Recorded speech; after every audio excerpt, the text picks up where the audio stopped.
The universe doesn't have a soul.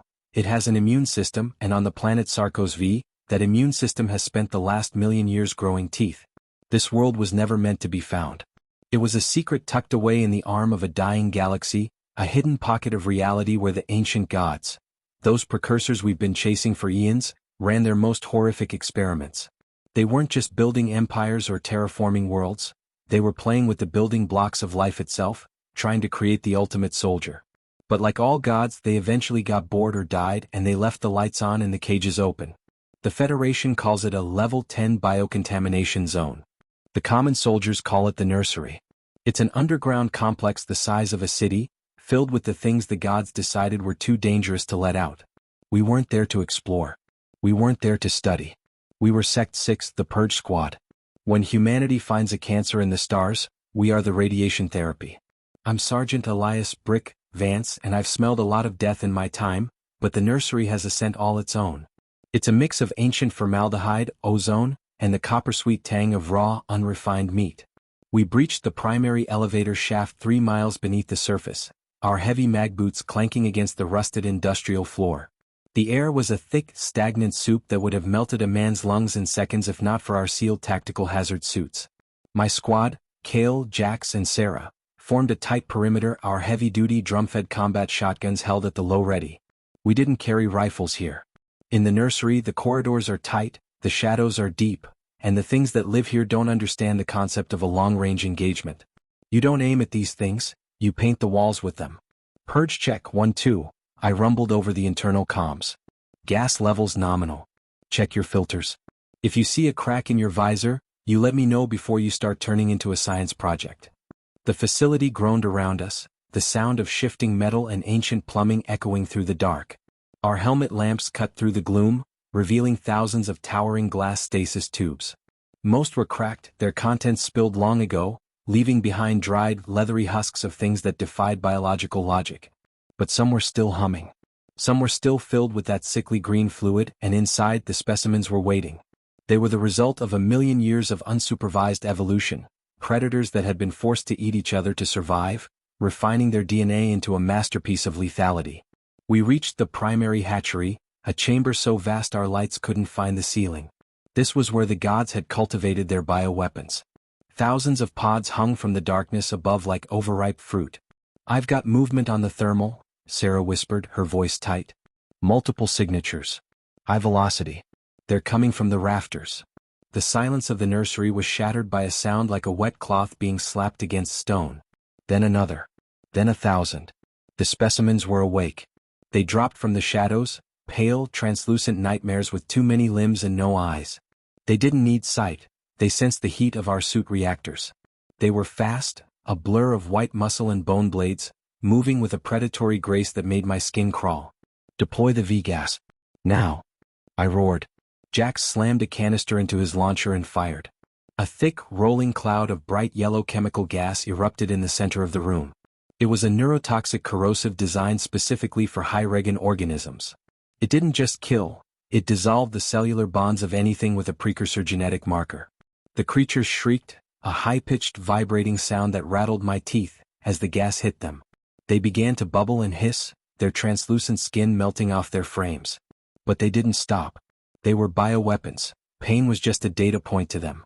Open fire. I yelled, and the nursery became a symphony of thunder. The thump-thump-thump of the drum-fed shotguns filled the air, the buckshot tearing through the specimens, shredding their multiple hearts and pulping their sensory organs. It was a meat grinder. There was no finesse here, no tactical maneuvering. It was just 4 humans in a room, dumping high-explosive lead into a tide of claws. I saw a specimen leap toward Kale, its jaw unhinging to reveal rows of needle-like teeth. I caught it midair with a blast from my breacher, the round turning its chest into a red mist. Kale didn't even flinch, he just stepped over the twitching remains and kept firing. We moved through the hatchery like a slow-moving storm, the yellow gas following us, creating a lethal, safe zone. But the nursery had more to show us. From the deeper pits emerged the alphas, monsters the size of tanks, their carapaces reinforced with bioorganic ceramic, their limbs ending in size that could shear through a hull. They were the gods' heavy hitters, the ones meant to break entire armies. One of them charged, the ground shaking beneath its weight. Sarah, the underbarrel. I commanded. Sarah flipped the switch on her shotgun, and a roaring torrent of liquid napalm erupted. The Alpha was engulfed in white-hot flame, but it didn't slow down. It was a creature designed to fight in the heart of a sun. "It's not dying," Jack screamed, his shotgun clicking empty. "The gas isn't working on the heavy plating. Switch to high-explosive slugs. Aim for the joints," I ordered, sliding a fresh drum into my weapon. We hammered the Alpha with concentrated fire, the slugs punching through the ceramic armor, slowing the beast down inch by agonizing inch. It finally collapsed 10 feet from us, its massive body dissolving into a puddle of black sludge as the V-gas finally found its way into the open wounds. We stood there, gasping for air, the only sound the hiss of the dying fires and the distant rhythmic thumping of the facility's heart. We reached the control spire, the central nervous system of the facility. This was where the data lived, the maps of every bioweapon the gods had ever made. But we weren't here to steal their secrets. We were here to end them. I looked at the console, covered in a million years of dust and dried blood. I didn't try to hack it. I didn't try to speak to the spirit of the machine. I just pulled out a World Eater charge, a localized fusion device designed to collapse a subterranean structure into a singularity of heat. "Set the timer," I said, my voice heavy with the weight of what we were doing. 10 minutes. Let's get to the extract."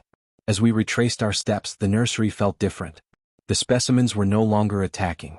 They were retreating into the shadows, sensing the coming end.